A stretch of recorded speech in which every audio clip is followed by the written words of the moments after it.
Mouse and the Moon by Christina Butler and Tina McNaughton. Little Harvest Mouse lived by himself in a field of grain. Every night the warm summer breezes rocked his cozy nest, and his friend the moon watched over him from the deep blue sky. Before Mouse closed his eyes each night, he sang a lullaby to his very own moon. But one evening, a cold wind rustled through the field, and the little Harvest Mouse couldn't see his friend anywhere.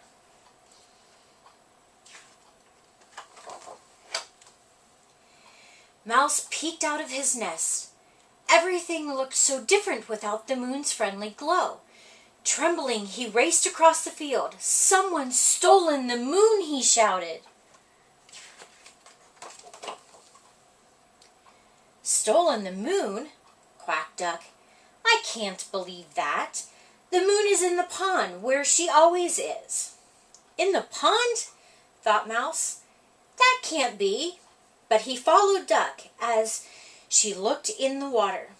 The moon was not there. "Where has she gone?" cried Duck.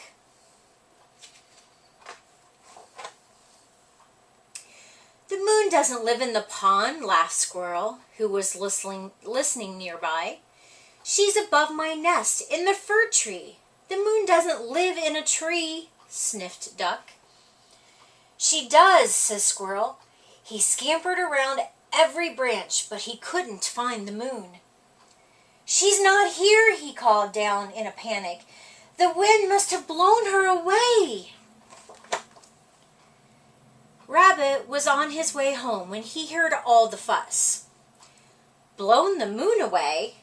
he grinned. "Never! She was with me in the mountains." "The moon doesn't go to the mountains," said Squirrel. "Of course she does," stated Rabbit.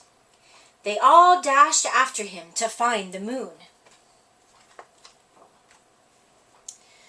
Little Harvest Mouse searched the sky. Duck looked in every pool and puddle. Squirrel scrambled in and out of the trees, and Rabbit bounded high and low. But they couldn't find the moon anywhere. As the wind blew stronger, thunder rumbled through the hills.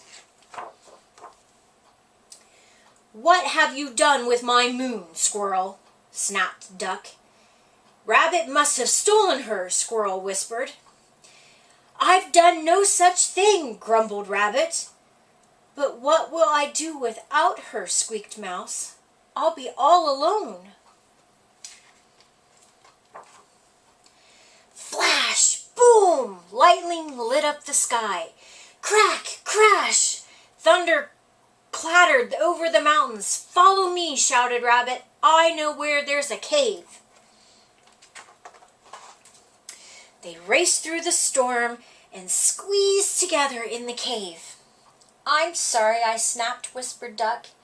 "It was my fault," Squirrel piped up. "I shouldn't have blamed Rabbit." "No harm done," said Rabbit bravely. At last the rain stopped and the clouds rumbled away. "Look, look!" cried little Harvest Mouse. The clear, dark sky was full of twinkling stars, and peeking out from around them was the moon.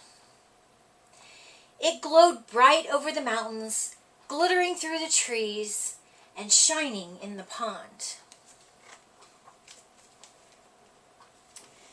"The same moon belonged to all of us," whispered Duck. "She never really left us," said Squirrel. "Good friends never do," nodded Rabbit wisely. "And best of all," smiled Mouse, "she's given me 3 new friends."